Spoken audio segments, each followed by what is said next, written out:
Welcome back to another edition of Auction Chatter here on AuctionChatter, and I'm joined once again, as always, on these episodes by Reb Moshe Maimon. On this episode of Auction Chatter, we'll be discussing the forthcoming Genazym catalog, Genazym 19 Toporowitch collection, Toporowitch, and this auction will take place November 17th, 12 p.m.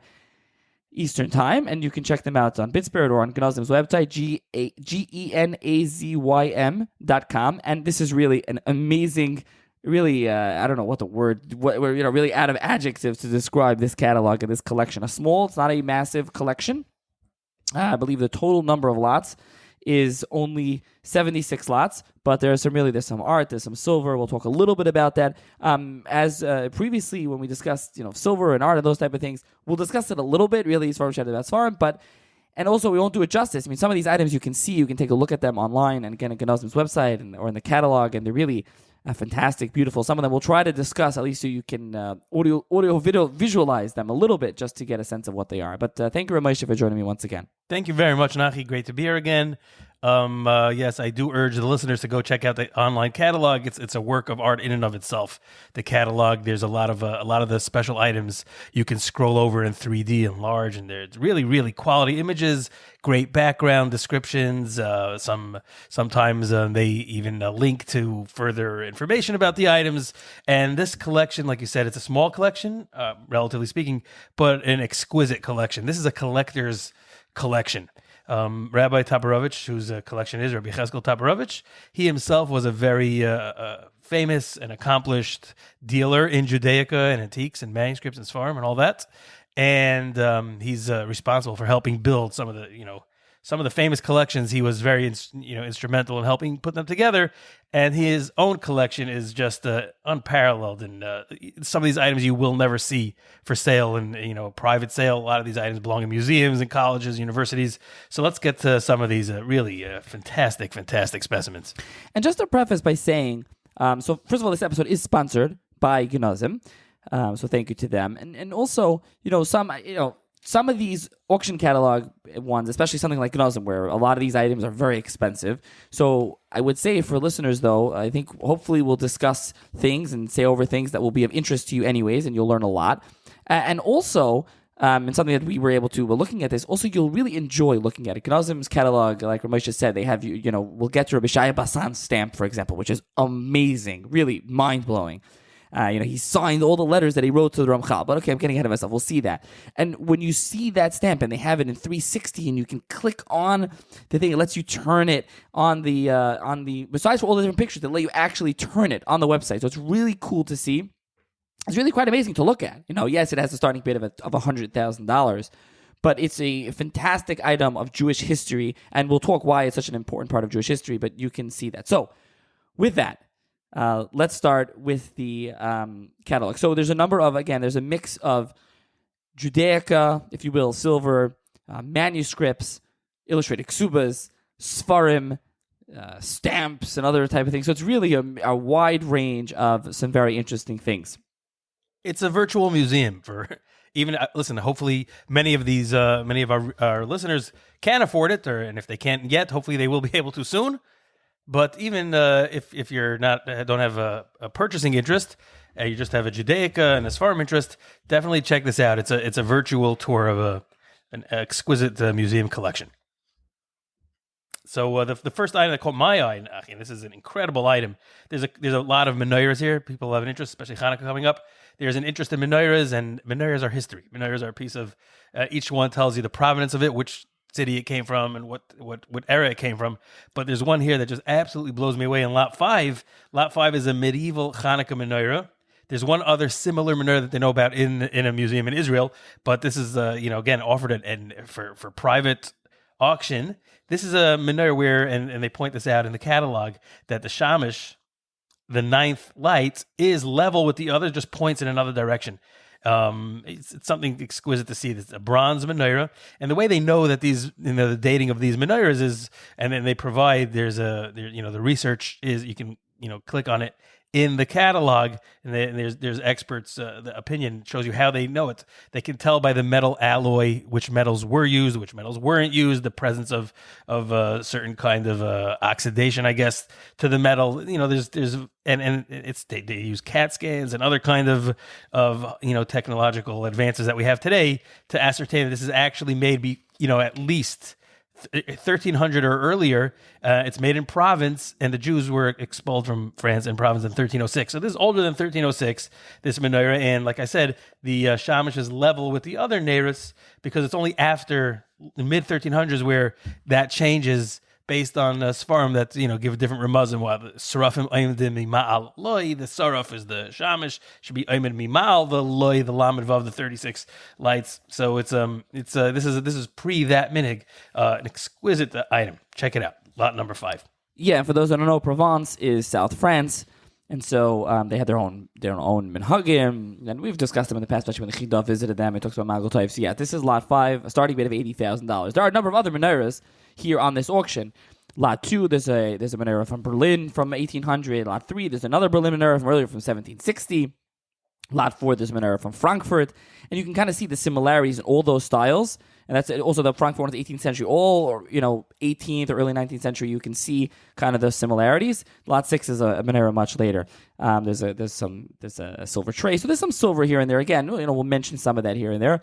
Lot 8, a Megillus Esther illustrated and printed on parchment. This is Amsterdam, early 18th century. A lot of these items here, because it's more like Judaic oriented, as you said. There's a lot of artwork interspersed throughout these items, even the Sfarim and like here the Megillah. This is unique because of the kind of illustrations they are. They're made in color, all done by hand. It says here the Megillah is printed on the parchment. I don't know if they mean they actually printed it as opposed to being handwritten. I'm not sure. The scans look to me, they look like it could have been handwritten, but either way, it's a Megillah on parchment with and the highlight here is these illustrations, which are beautiful. They have drawings of Queen Esther, the wedding of Achashverosh and Bigson and Seresh, Haman and hanging on the tree, and Mordechai sitting at the king's gate. A lot of classic items, and if you grew up here, if you grew up locally and you're used to the Art Scroll Megillah, you won't see Haman's curly-toed shoes. There's a different style that was in vogue back then. It's not a different style. I mean, art is an interesting thing. In the past, I think one of the only things I did on art, and I really should do something illustrated ksubas, but I did an episode way back with Professor Shalom Sabar, one of the big experts on art, and we discussed the Sarajevo Haggadah, and, in the book, the companion volume, they did a very beautiful facsimile edition, and in Professor Sabar wrote, and we discussed on the podcast, I think you can really see sometimes in art which pshat medrash they're going to, or they're going according to Rashi, like who they're going. Sometimes you don't realize that when you're looking. So I didn't, check this Megillah properly to look at the pictures, but sometimes you can actually see it's not just like, oh, stamp pictures. I think now in like a lot of illustrated, basic printed benchers that you get, it might just be like some standard. But even there might be one shot that someone decided is good to go with. So sometimes that's very interesting when you're looking at some of this art that you can see, and it's different. Not only that, a lot of times the art, the artist, he paints things that are reflective of what he's used to. So the way he depicts people and the dress that they, the way he has the clothing they wear and the dress that they wear is based on what he's familiar with, either the Jews or the Gentiles. Yeah, it's definitely very interesting, and I'm going to come back to that later in one of the Haggadahs here, which I noticed a few things of interest. That's lot 8, and lot 9 is another Megillah from the late 17th century, also on parchment. Again, beautiful illustrations, and each one is unique. They're all handmade, unique, not like anything else. Again, another beautiful item. So lots 12 and 13, I mentioned you want to talk about. Those are very interesting matzah redlers. So those are, everyone knows the machine matzah, right? Not machine matzah, hand matzah, but even machine matzah, you have the holes in the matzah. So these are, they were the redler, but the first one, lot 12, actually has on the top where the handle where you would, again, this is like the pokey thing where you're rolling the wheel, almost like a pizza wheel. It perforates the matzah. But the top, it has like a statue of a woman, and she's holding the rolling pin with the matzah hanging over it in dough form, and you can actually see her on here. So they're saying this, and this is from 18th century in Europe. Yeah, it's these are exquisite Judaica pieces. Again, these are museum type of items. The first one, lot 12, is the one you mentioned with the there's a woman at the top of the handle ends with an artistic cast of a Jewish woman holding a matzah on a baking rod. This woman, this probably because women were in the kitchen, women were doing these kind of activities. I mean, even today, I think in the matzah bakeries, they employ a lot of women. But the Mishnah in Pesachim itself talks about women being involved in the baking of the matzah. So that's I guess the assumption was that a woman would be doing the reddling, and here there's a depiction of a woman in the 1700s doing precisely that. Lot 13 is another, less artistic perhaps, but also this one is from in the early 19th century, but another a reddler. Again, you don't see these items every day. Yeah, lot 13 was interesting. Is so lot 12 is almost has a look of like a pointer that you point into the Sefer Torah, one of those silver pointers, and then at the bottom it just has the wheel. Lot 13, it's like you almost there's like a spot for your finger to go in, like to hold it, right, and almost like a scissor of sorts. So that's interesting. And again, these are really we're trying to describe it, but really check out the the catalog to see. Lot 14 is the Amsterdam Haggadah with the illustrations, the map of Eretz Yisrael, very famous Haggadah. Ramesha, that's what you're referring to? I was actually referring to the lot 17. Lot 17 is also a work of art. There's an interesting story behind this Haggadah. This Haggadah was owned by the Rosh HaKol of Prague, Rabbi Yitzchak Poppers. He was the Rosh HaKol in Prague, and his name is it was made for him, and it was stayed in his family for a while. He was the Rosh HaKol of Prague at the same time that the Noda B'Yehuda is the Rav in Prague, and they had a very good relationship.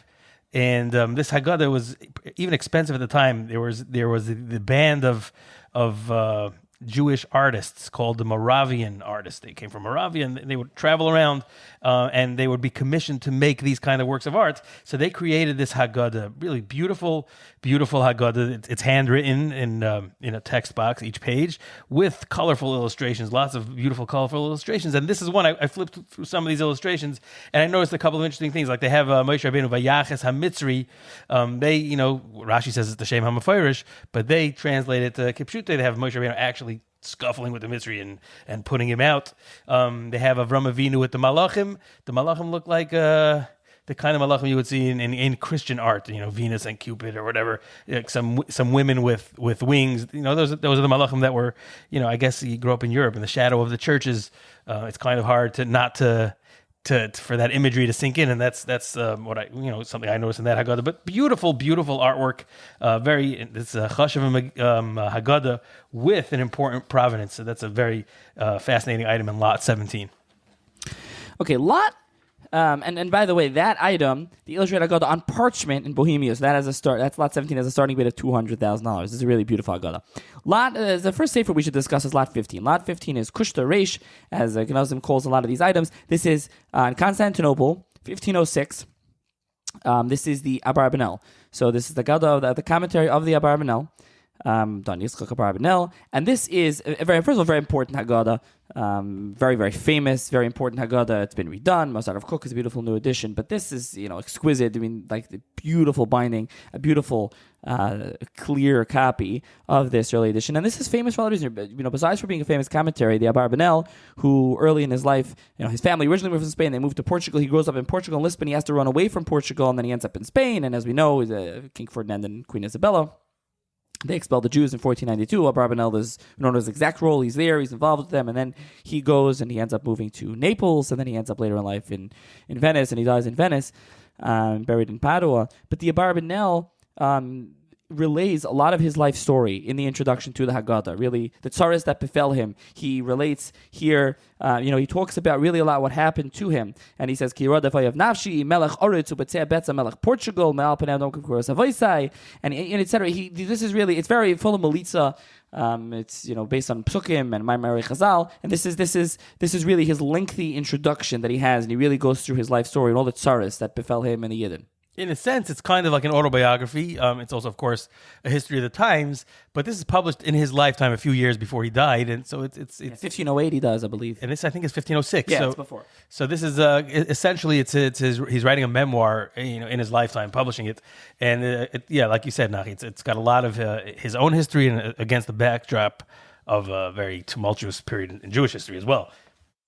Yeah, he really relays again.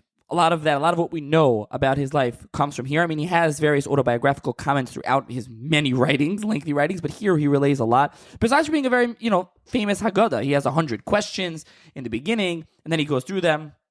Kedarke B'Kodesh. There are some, famous things. He quotes a lot of, those that came before him. He has some famous pshatim. B'nai Brak, he says, is not a place. It's fancy pillows. He has a famous pshat about this. He talks about, I think one of the questions on one place also he does ask, in the beginning, we're always talking about Hashem to take us out. And he took us out. And many complaining at the time. What do you mean? We're still in Gullus. We keep getting expelled from Spain. They were very down. What's going on? What are we doing this?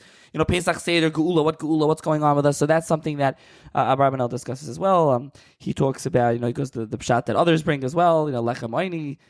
He says it's because it's hard to digest, like everybody knows, it's hard for the digestive system, matzah. I mean, there's a lot of things. It's a very important, very influential commentary until today. And this is the first edition, 1506. So that is lot 15. Now, moving along, lot 19, 20, and 21 are a couple of ksubas. These are illustrated ksubas. These are all Italian illustrated ksubas. Lot 19 is in Venice, 1737. Lot 20 is Senegalia, 1751. And lot 21 is Rome, 1803. And what's just amazing, if you see enough illustrated ksubas, many illustrated ksubas are contained in libraries. I know JTS has tons of them. JTS library, I know that Professor Sabar has done some books there about them. There's books you can read about illustrated ksubas. And again, I said, maybe in the future it's something to do, just to talk about, today you just go to the store and you buy a ksuba, you just fill in the names. But this is something they would have, a cipher, an artist would go put together these beautiful, lavish, illustrated ksubas, and then you can really, again, something that's worth checking out. And you really can see some history. You can find that, who it was, maybe who was, who were each side, and so it's very interesting to see. This and the minig of having these illustrated ksubas really starts in Italy, early 1700s, about the same time that we see these specimens. That's when it started. Like you said, a lot of libraries have these. Library of Congress has a bunch of them. So this is it's a historical item and again offered for private sale. It's unique. Lots 22, 23 are kind of similar. Lot 22 is Shari Rachim. It's Tchinas for women, Königsberg, 1773. It's a manuscript and parchment color. Tchinas is kind of things that women would say. This is also another thing that I don't know how much I've discussed on the podcast. Bakash is Tchinas for women. Lot 23 is an illustrated manuscript order of prayers for women. This is Italy, early 19th century. Another very nice thing.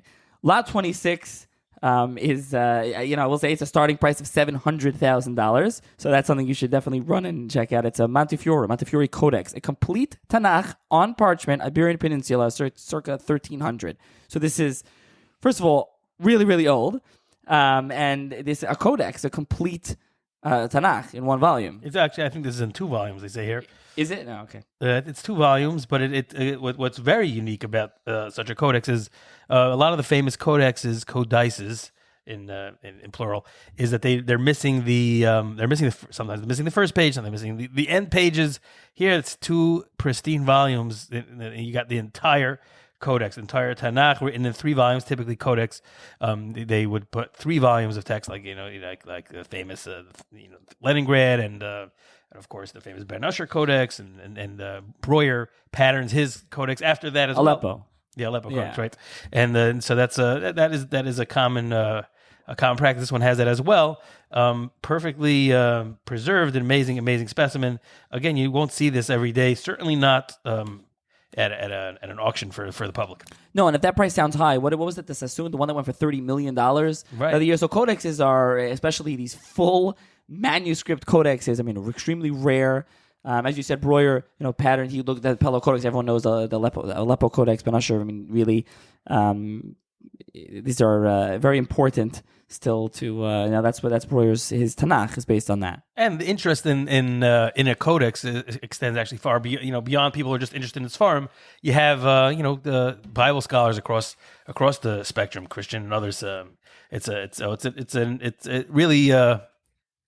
of great interest to a very wide swath of people.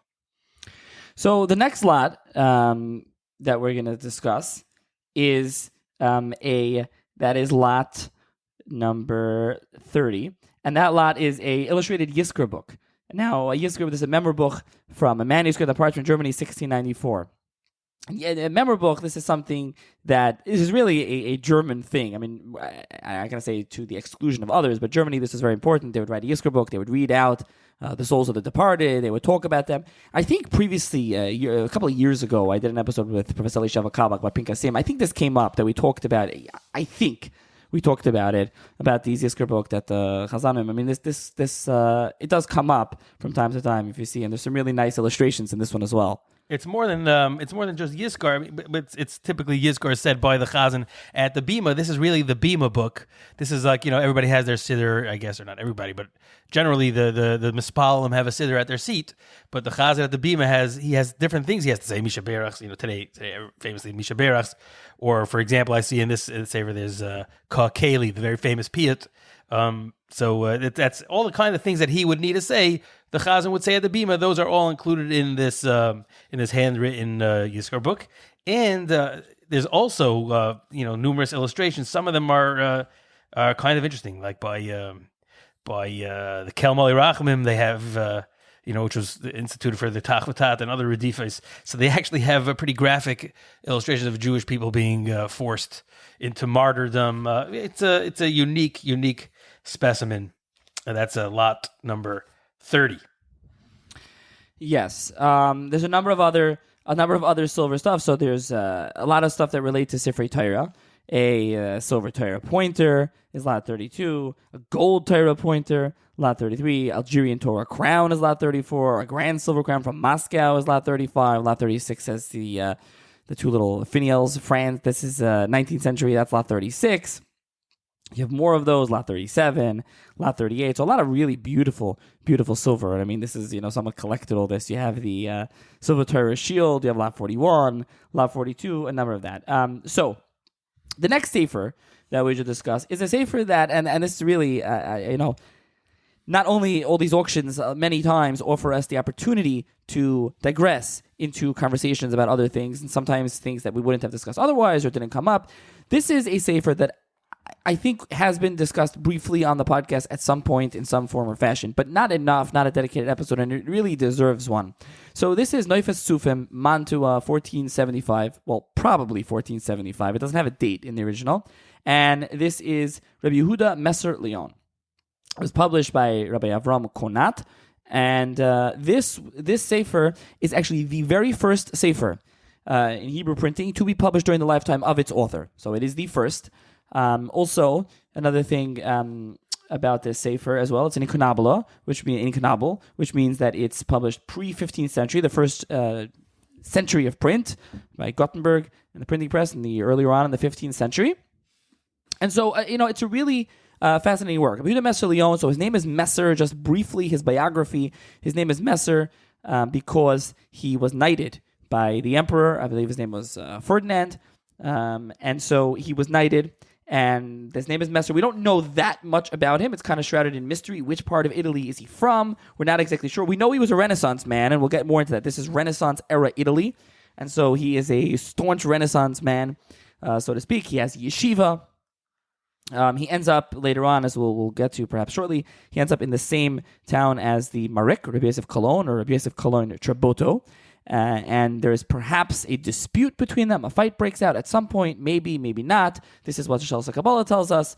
But others, and there's a new edition, a Hebrew-English edition, a critical edition, a translation published by Professor Isaac Rabinowitz, Cornell University Press. He's very adamant, and others, that this is not true, and Shal Kabbalah made this up.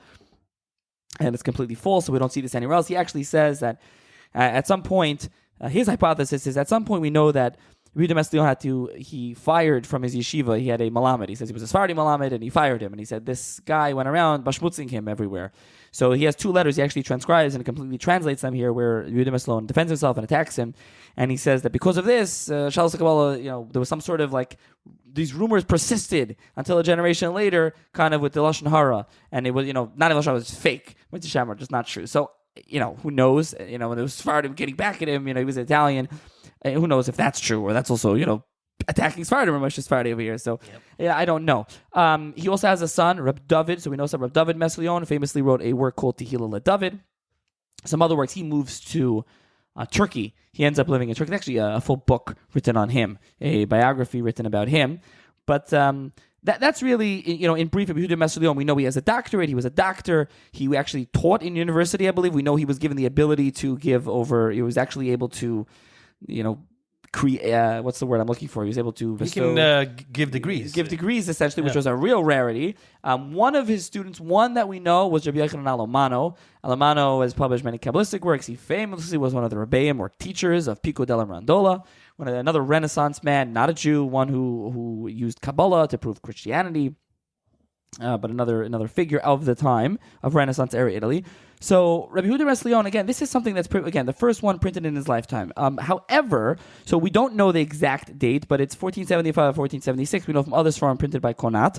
And the thing about it also, which is interesting, is one would think perhaps that Rabbi Yehuda Res Leon himself brought this to press. However, Rabinowitz says, and it's pretty, if you read the colophon, which is at the end, which tells you, the information that Rabbi Avram Konat wrote, it seems that's not the case, that it was copied and maybe he knew but maybe he didn't, but Konat published this book without him, not he wasn't upset about it or anything necessarily, but it wasn't there. I mean, part of the proofs, he says there are some errors. If you look at the manuscript and you looked at this first edition, there are some errors.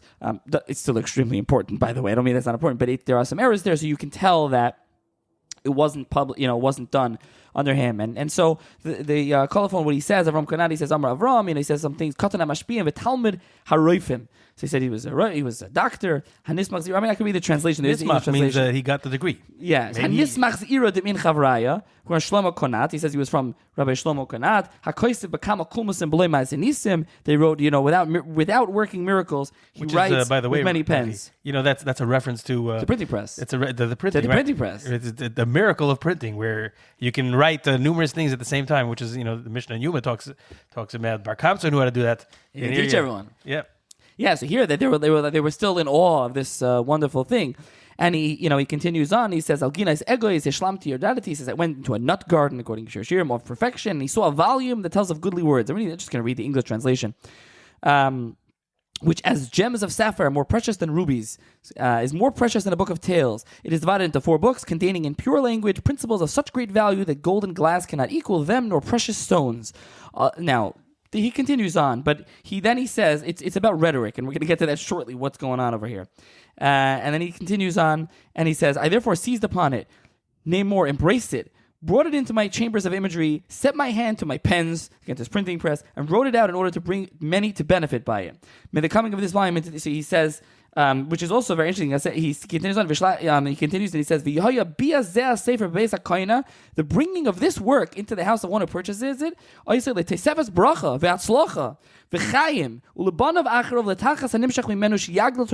he ends off. So just to read that in the English translation, may the coming of this volume into the house of him who acquires it constitute an accession of blessing, prosperity, and life for him and for his children after him, in consideration of the consequence it has in view to make Torah great and glorious." So I don't know if this is considered a skula, and maybe people don't know about Ram Konat, but he's kind of promising you something, it sounds like, over here at the end of this, of the call, and then he ends with a Yisa Mishala Yalav Yomer, play on Bilam, what he would say. And he says, Achre Roy Sefer Machres Neufes Humas have you seen a book which proclaims with the honeycombs flow, when I satisfy thee, and seized upon and embrace it, etc. So it sounds like he's saying that he is the one who picked it up, and he ends off, he says, he says, for having caused Yehuda to create this work and a blessing. He sounds like he's the one who's doing it, and again, it's a book of rhetoric. I don't know if you can talk some more about it. There's some fascinating things.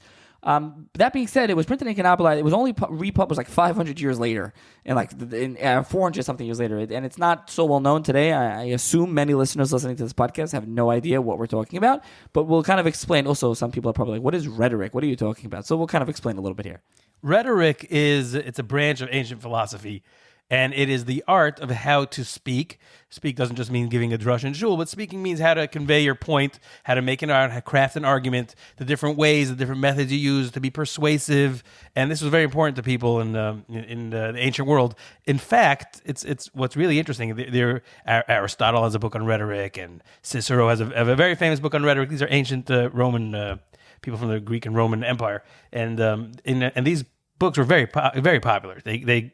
In the Gentile world, they were very popular, and they were copied over and over, these manuscripts. In fact, the basis for this present work by Rabbi Yehuda Messer Leon is the aforementioned book on rhetoric by Cicero. That forms the basis of this book. It's interesting because, like you mentioned, that Messer Leon is a Renaissance man, which means he's very well versed in all the sciences and all the different disciplines of his time. He, in fact, wrote a lot of digests of previous works. First of all, in the area of diktuk, he gave a digest pretty much of all of the Ibn Ezra's works, which was popular and copied over in my manuscript. He gave a work on logic, using the Rambam, and other works on Higoyin, and then medical works that he copied over and philosophical works that he copied over. So he was very well versed. Although I should mention a caveat that he also pushes back. He's a traditionalist within the Renaissance The era. Ralbag. That's right.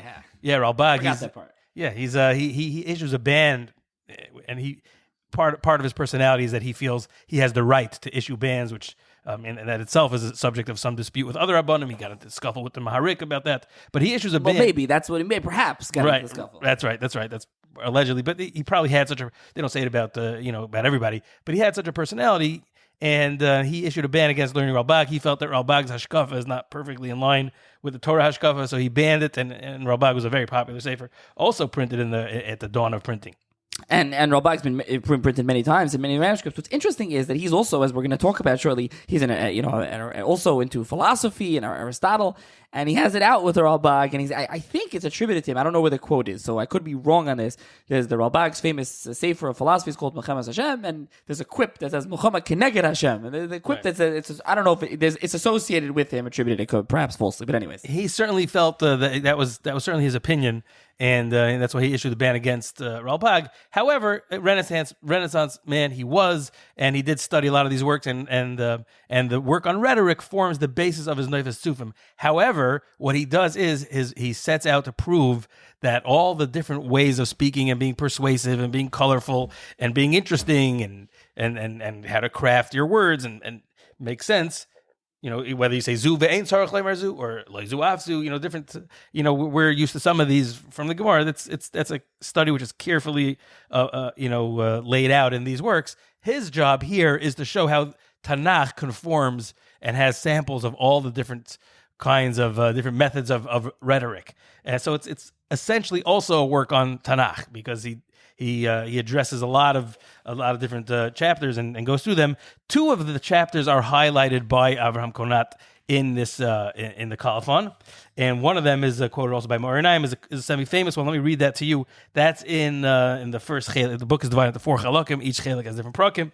So it's the end of Perek Yud Gimel in the first chelik, where he lays out a very famous claim. The Rambam, for example, makes the claim that Chachmas Ha'ibur, the art of astronomical calculations, that the Rambam says, I took it from the Greeks because the Greeks really got it from us. We just didn't preserve it because of the gullus and because we were always, on the go. We didn't have the ability to preserve all the different aspects that we used to have in the ancient world. But the Greeks did preserve it, and therefore I'm going to bring it back. That's what Rambam says about Chachmas Ha'ibur. It's been applied by other Chachamim to other disciplines. Here you have Rabbi Yehuda Messer Leon making the claim that all Chachma, he writes, Kol Chachma v'chol Tvuna asher timtza b'chibur min hachiburim hi b'tayrsenu hakadosh u'b'sifrei hamadavim baruch hakodesh l'mevinim inyaneim. Those who know will realize that all the Chachma is actually in there. But he says now, without Nevuah, we can't access it. So therefore, it's worth your while to study the Chachmas from the Goyim just to be able to go back and now find that in the Torah. That's a big famous claim that he makes, and this is one that the Morinayim quotes. When you go look at all the other Chachmas, you'll see that it's all Yoidim in HaTorah Kedosha, Kol HaChachmas V'Atunos, V'chol HaSagos HaEnushiyos B'chlolim. Everything's in there, and therefore that's the basis for his sefer, to show you how Tanakh encompasses all the advances later discovered, by the philosophers and the people who wrote these works of rhetoric. Another chapter highlighted by Konat. He says this is just beautiful. He says, look at what it says there. He doesn't even paraphrase it. He says, look what you'll find in the 4th chelik in Perek Lamed Beis. And I look there, and that's where Rabbi Yehuda Messer Leon is discussing whether or not. One possible method of laying out your case is to say this is excluded, this is excluded, this is excluded, and then finally that culminates with the one that's included. Like he says, Al yizhalal chacham b'chachmasai gibar b'gvurasai asher ba'ishay kiyim b'zayis yizhalal hamisal. And then he says, according to that, I'm going to give you a pshat in the first pasuk in Tehillim. It says, Asher ya'ish asher lo yahalach ba'atzas rishoim u'bederech hatoim lo yamad u'b'moishav leitzim lo yashav. So 3 things that the fortunate person does not do. What does he do? The fourth thing, Kim b'Toras Hashem cheftzei. And then Rabbi Yehuda applies this. He says, you know what these words mean? We think a rasha and a chet and lates. We think it's a wicked man, an evil man, and a scoffer. He says, no, that's not what it means. Rishaim is a reference to people who are always trying to find to amass wealth, and he finds references for that in Tanakh. And chatoim are people who are trying to amass Gentile wisdom. And leitzim comes from the word melitza, people who are engaged too much in rhetoric. So that's not shlemus. If you want to he says just, he appreciates these disciplines, but if you're just going to go ba'atzas or shoim, just pursue wealth, and he was a wealthy man, or you're just going to pursue the derech hatoim, which in his interpretation means wisdom, or you're just going to be b'moish of leitzim, you're just going to be busy with rhetoric, you're not going to be fortunate. Fortunate is the one, kim b'Toras Hashem cheftzei. So that's a sample of the kind of art you'll find in the Sefer. The Sefer was, very popular in its time, and at the dawn of printing, this was considered one of the anything they published pre 1500 obviously was something that they thought there'd be a very good audience for. So it's a good sign. This is what people were interested in then. So this is a great item to build a collection around. And this is just a gorgeous piece. This is lot 43, and it currently has a leading bid of $120,000 at the time of this recording. Maybe it's going to be more then, but it's beautiful to see, and a very, very important Sefer. And again, the first Sefer printed in the lifetime of his author. Lot 44, which is connected to lot 46, and there's also a connection to the Nefesh Zufim, which I'll mention in a second, is lot 44 is Bechinas Olam with a commentary. This is Encino 1484. It's also another incunable, and this is Bechinas Olam is Rebedaya B'Dirsi, Rebedaya Panini. And I'll just mention lot 46 is the Bechinas Olam Ferrara 1551, a little bit of a later edition, but that one has some other different commentaries on it. Now, Rebedaya Panini, Rebedaya B'Dirsi. So first of all, the connection with lot 43, the first edition, I don't think it's the first one, the first edition of Bechinas Olam was published by Estelina, the wife of Avram Konat, who published the Nefesh Zufim. Incredibly, you can have an incunabule from 1484. You have the Sansino edition, and it's not the first edition. That just shows you how popular it was. And today, I don't think, Ramesha, we were discussing this a few months ago, I don't think there's a Bechinas Olam in print today. I don't think you can go to this farm store and say, I want Bechinas Olam. I could be wrong. If anyway I am wrong, please email me that I'm wrong. I don't think there is a Sefer Bechinas Olam available anymore. Now, by the way, it's a hard work, and we're going to discuss it shortly, what it is. So, Rebedaya B'Dirsi, he is from also France. He is, his name is B'Dirsi. He's 1270 to around 1340, just to give you the years of when he is. He has something many times was often printed together with Bechinas Olam, was Bakashas HaMemin. He has, it's 1,000 words, all starting with Mem, so it's Bakashas HaMemin. He wrote some other works, and he has Bechinas Olam. Bechinas Olam, it's also called Shamayim Larum, and this is something that was written after the expulsion of the Jews from France in 1306. So this is when the Jews were expelled. At which time Rabbi Daya now is in Spain, making the acquaintance, perhaps learning in the Rajba's yeshiva. Right, and he's really trying to talk about. I'll let Ramajah talk a little bit more about what it's about, and then also with his famous quote about the Rambam. That's something he ends off with here. Yeah, so Bechinas Olam, it's kind of mirrors something like Koheles. I would say that Koheles is the model that he's trying to follow. It's separated into prakim and psukim, and the theme is very similar to Koheles as well. It's about the vanity of this world and the importance of the next world. And these psukim that he writes, they're written somewhat like psukim from the Mikra, but it also includes philosophical terms, and it's very influenced by the Rambam, because he considers himself, even though he's born 70 years, between 50 and 70 years after the Rambam dies, he considers himself a Talmud of the Rambam, and therefore his entire philosophy is based on the Rambam. He might be more famous in some, the Tshuvas HaRashba Chelik Aleph Siman Tuf Yud Ches is a 50-page teshuva that actually Rabbi Daya Panini. Panini, by the way, means Meshoyer, in that world in southern France and northern Spain. So he's a Meshoyer, which is what those other some of the other things you mentioned, like the Bakashas HaMemim, is essentially a piyut that he wrote. So he have his tshuva, Rabbi Daya's tshuva, in the Rashba, defending the Rambam against the ban of the Rashba, the ban against philosophy, and the ban also against the sefer like Malamed Talmidim and other things, other philosophical works that were influenced by the Rambam. the spin-off based on the Rambam. So he's defending that very, very ardently, that it's only if you learn the Rambam and only if you follow the Rambam's lead in Moreh Nevuchim that you can understand. I got it. And other things. It's a fascinating treatise, which really deserves its own edition with notes and commentary. Maybe one day it's something I want to do. Who knows if I'll ever get to that. But anyway, the Bechinas Olam, this work, like this Koheles type work, his, just like Koheles ends with a Soif Davar Hakol Nishma, so he also ends with a Soif Davar, and this is where his fealty to the Rambam. Soif Davar Tasme'il Libi Oy Tayamin, whether I go to the left or whether my mind goes to the right, Ta'amin B'chol Ma Shehemin Boy, it's going to believe whatever Achron HaGo'enim Bizman, the last of the Go'enim chronologically, but Roisham B'chashivas, but also the head of the Go'enim in his chashivas. And who is that? That's Harav HaMoyer HaGodol HaRambam Zatzal. That's what I'm going to believe. Whatever the Rambam believes, that's what I'm going to believe. Why? Asher ein aroich elav b'chol chachmei Yisrael acher chasimas haTalmud. After Gemara, there's nobody. He has no peer. B'zois hani b'tuach asher b'chol chadrei hachacham haTorah es Hashem aleikecha tira. Therefore, that's his ultimate claim. That's his ultimate declaration of faith. And the Sefer is it's a hard read. His psukim can be very hard.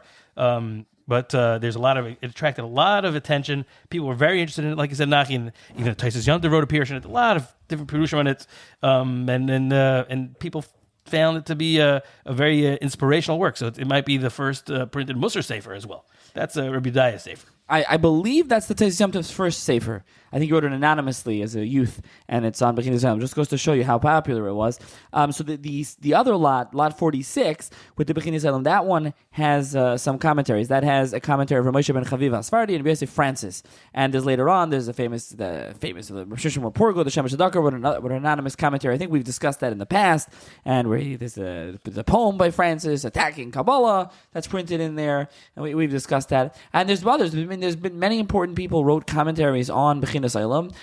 There are many, and it's it's not even one available today. So very interesting. So there are two here. You can get two for the price.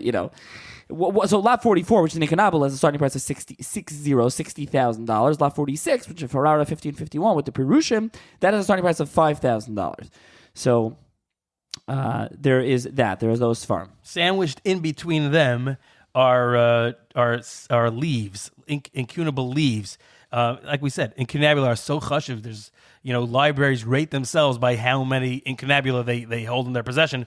And even single leaves from a sefer are very important from the incunabula. And there's 31 separate leaves in lot 45, ranging from all the different places where farms started being printed. Portugal, Lyria, and Ishar, in Rome, Constantinople, Naples, wherever, Sfarm were being printed, different leaves from Sfarm have survived. Some pages of Tur and different things. So there's 31 separate leaves form lot 45, just of incunables. Yeah, so that, like you said, Ramesha, that's something that, incunabula are always extremely important. So, moving forward, there's a couple of, other nice classics there. But the next one that caught my eye, I think caught our eyes, is Lot 51, the Tzemach Tzaddik, the first edition, Venice, 1600. There's 39 illustrations in here, and this is a book anonymously, but we know the author is Yehuda Aryeh Modena. We know that because he makes that claim himself in his autobiography. He tells that he was the one who did it. He did it when he was young. Maybe this is also one of the first things he published, and he's not even 30 yet. This is we had occasion to mention on a previous podcast. We spoke about the Mishlei Shualim. The one of the early Svarim which were accompanied with illustrations, the woodcuts. This is a similar kind of concept. There's different stories. Each story is supposed to highlight a different midah, a different good attribute, a different kind of inspiration. For example, he has a famous retelling of a story where Alexander the Great captures a pirate, and in this sefer he's called, the old term they use for pirate, a corsair. He captures him and he asks him why does he resort to burglary and a life of crime. And the pirate says, well, there's really no difference between me and you except that you have a whole fleet of ships and I just have one little ship. So otherwise, we're in the same exact business. And so that's supposed to, in this sefer that highlights chesed le'umim. Go figure. But a lot of interesting kinds of stories here. Beautiful little sefer with illustrations. It's a rare sefer. This is from Venice in 1600. Okay, so moving along, there is the lot 53 is Ma'aseh Tovia, Reb Tovia Kain, as his portrait in here. I don't think that we've ever discussed this sefer. So Reb Tovia Kain, and if we have, you hear about it again. He was 1652 to 1729 around there. He was originally Polish, but he wasn't Polish. His family was. He was born in Metz in 1652 because his father, so this may not be known, his father is Ramosha Narol, and his father is author of a number of Sfarim. His father ends up leaving by Tachvatat and Chimoneki, and his father goes to Metz, and his father is the author of Kel Malei Rachamim. He also, I believe, his yard site is... I'm trying to remember exactly, but you can find his kever. He's buried in Metz. That's his father, Ramosha Narol. Now he's a doctor. He travels to Padua, where that's the only place. Only place a Jew can get a medical degree is Padua, and then he ends up he goes to Turkey, and he's the physician for 5 Ottoman sultans. Yes, he is, and that's why in his sefer there's one part of the sefer which we'll get to soon, but one part of it is a dictionary of medical terms. So he has the terms in Turkish, in Spanish, the languages, in Italian, different languages that people need at the time. But he's in Turkey. He's making his bones in Turkey. And there's also the famous picture that I'm sure many have seen. They probably don't know where it's from. It's comparing the allegory of the body to a house. It's got it side by side. This kind of famous picture, and that's in here. This is the first edition of Venice. This is a very interesting work because besides for being a medical reference work, which one of the early Jewish ones in print, certainly one of the most famous ones, where people can look up their ailments and look up different diseases and understand what's going on in their body to the best of their of again the advances of the time, which today probably we'd have a lot to say about that, but for its time it was considered the height of medical scholarship, but it's also a very religious work. The first part of the sefer, it's divided into different parts. The first part is theology. And it starts with a declaration of Emunah in the Yichud of the Bayran. You have to say he's a very, very religious man, unlike perhaps some of the other doctors who once they've left the confines of the ghetto and they've joined the university, they become somewhat more modern in their outlook as well. Not Reb Tovia. Reb Tovia is a very, very religious man, and the sefer is a very religious sefer. It's a beautiful sefer, and there's not that many of such svarim out there. There's maybe 30 such copies in circulation. It's a great cornerstone for a library. It's a very interesting work in and of itself, and you have the portrait of the author there. It's a great item. Lot 56 is really another one of those that you just jaw-dropping. It's a manuscript from a Rishon. We don't know who wrote it. We don't know anything about this. And Genazym says that they spent a lot of time looking at it. Rabbi Toporowitch, the late owner of this collection, spent a lot of time researching this. And you can check out, Genazym has a lot of more research that you can check out about who was. And it's a fascinating work written by Rishon that we don't know. We do know that it's written in the 1300s. Yeah. We know the name of it is Chai Olam, but it's a work of a Rishon. He's from France, Germany. It's an Ashkenazi script also. It's an Ashkenazi script, and the people he quotes are all Ashkenazim, Rashi, Rabbeinu Tam, and Rashbam, and the Rekeach. Essentially it's a kind of a work of Musar / halacha, of things that people don't care enough about. These are exhortations to be better about a lot of different things, like talking in shul. That's a plague that existed then, still exists today. A lot of lashon hara. Yeah, a lot of these kind of topics are addressed in this sefer. They include Genazym's online catalog includes a very lengthy research piece written by this Rabbi Toporowitch, where he exhausts all options trying to figure out who it was. He narrows it down that it's very likely that it comes from the Smag, because the Smag talks about drushes that he had given in Spain, northern Spain, precisely for this purpose of exhorting the populace to be more nizar and different things they weren't. And some of the drushes that he mentions he gave do mirror things found in here. So it's likely that it's the Smag. That would be fascinating, and or a student copying from the Smag. But that's the era and that's the genre that it comes from. Amazing to have a rare work of a Rishon. This doesn't exist anywhere else. There's no copies in any other library, and this is offered for private sale. Right before that, we had in Lot 54 similar a medieval parchment containing, this is from Provence, containing medical treatises, some of which also don't exist anywhere else. So that's also kind of like a work of Rishonim. These are extremely rare and unique items to be featured in a public auction like this. Yeah, many auctions have beautiful items. There's many really nice antiques today, but these are like once in a lifetime things and once in a generation things that just come up that you're seeing here available. Again, then there's some more silver. And then there's, a few Kiddush cups. There's some nice spice towers. That's lot 60, lot 61. Lot 62 is very cute. Nuremberg 18th century that has two. It has a dual function. You can put like Besamim in it and have the fire. You can have two. You can take a look and see how you can do that. There's a really nice, elaborate tower, which is the 17th century. That's lot 63. You should mention some of these towers. It's not just the artist's conception. They mirror. They mirror the skyline of the cities where they were made. Like, this is Germany. If anyone's been to Germany or seen pictures of the area of what's going on in Europe, and all the time you can see these. They always have these castles, these grand castles. Each town had to be the bishop was, so they would.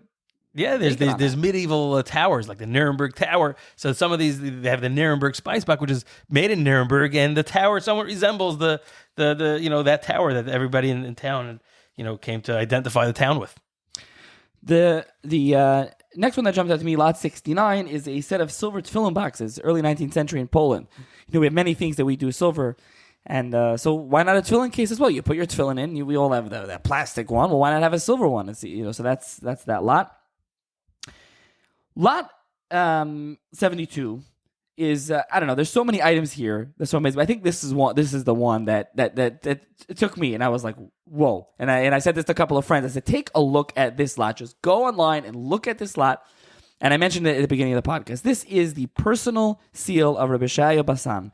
He was the Rebbe of the Ramchal. This is late 17th century, early 18th century, and he's a famous figure. And he, besides being the Rebbe of the Ramchal, he is the son-in-law of the Rabach, Rabbi Yamin Chai Cohen Vitali, and he's very involved in Ramchal controversy, which I've discussed at length on the podcast with Professor David Sklar and Professor Elisheva Kalbach and others. So this is something that's come up with Moshe Chagiz and Yaakov Emden and others, and the Ramchal, get chased out of Italy, etc., etc. But what's also, besides for the seal itself, which you really have to see, anything we're going to say is not going to do it justice. And you go onto Genazym's website, you can actually just, on a smartphone, and you can just hold it and you can turn the seal with your finger, which is really cool. You can see there's also a number of pictures just to see. And just so, it's a stamp, and the stamp set, has his name. You should mention that the function of these stamps, you could use, at the bottom of a letter, they would, after signing their name, they would also stamp, in ink,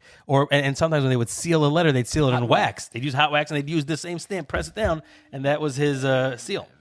Wax, I feel like, is people are familiar with like movies or TV shows. They see some medieval type of show. Maybe they haven't actually seen wax seal. You can actually see the imprint of the wax seal. And so this is something that, again, not only is that the cool part, but the top of this stamp has it's almost like built up like a statue, and it's got a bunch of different figures all climbing on each other. They say it's based on Yeshaya. I'll let Ramesh talk a little bit more about it. And so, but the part that just strikes me why this is so historical is we have a volume you can actually buy today, a new edition of Machon Ramchal, Igros Ramchal, all the letters, and most of those letters are letters between Ramchal and Rabbi Shaya Basan, his Rebbe. And his Rebbe defending him, his Rebbe writing to other people, and he was the main one defending him at the time.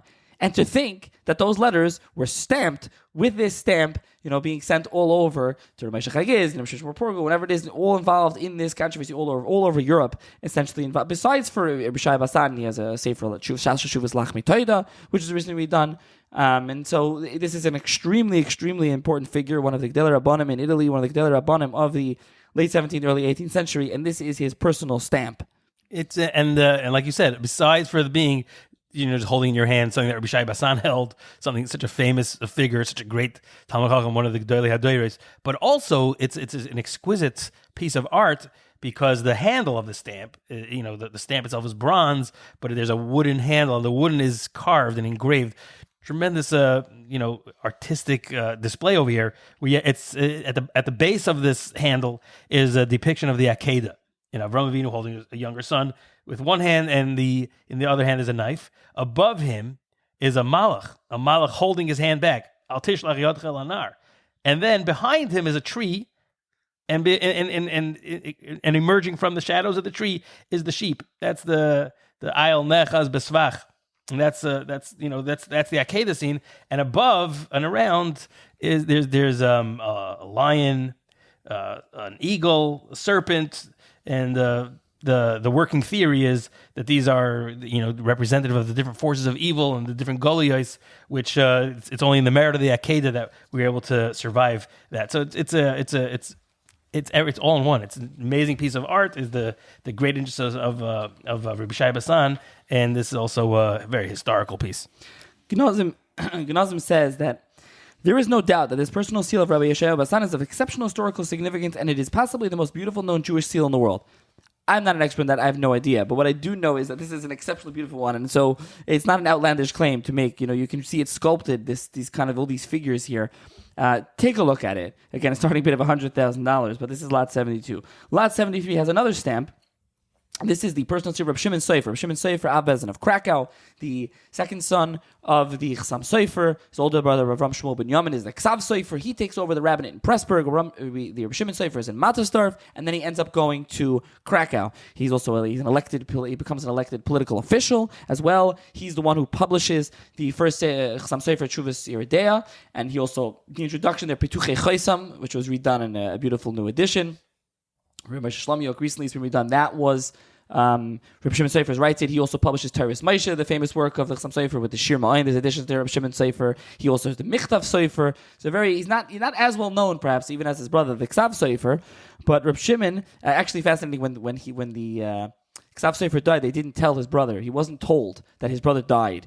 And part of the reason is the Kehillah didn't want the Pressburg Kehillah to chop him at a cracker. So they didn't tell him for like 2 weeks. And he didn't find out till his son, he saw me in Hilchas Avilas, what's going on? And he said, the Ksav Sofer was nifty. He had no idea, which is, fascinating. We think today everything's a text message you hear. But the seal itself, so this is just, there's no fancy on top, it's just a stamp. But what's interesting is, to me, it says, I guess it's just probably just has the way it fits on the stamp, but it's Shimon Behagoyin Maram Sofer. Avaz Kalkodesh Kraka, and there's like a picture of a Sefer Torah with crown, it's a nice stamp. But Maram, no one usually talks to Maram Sofer as a Chassam Sofer. He's a Chassam Sofer, not Maram, but I guess he is Maram, Ramesha Sofer, so he's called Maram Sofer. And this is a starting bid of $20,000. Again, another personal seal of a very important Rav. This is obviously much, later than the other one, but that is really beautiful. Lot 73. Lot 74 is just a really nice gold seal. Just nice. This is like a signet ring. This is what you would probably assume someone wore in the olden days, just stamped. You've probably seen that in depicted in some show or something. And the final lot here, lot 76, is illustrated Takanas of the Chevra Kaddish on parchment in Germany 1715. We recently spoke about it. All these Chevras that would be, and there's not really much left today except the Chevra Kaddish. But even today, I don't think the Chevra Kaddish. I don't know. Do they keep record books like Takanas? They have like in a parchment.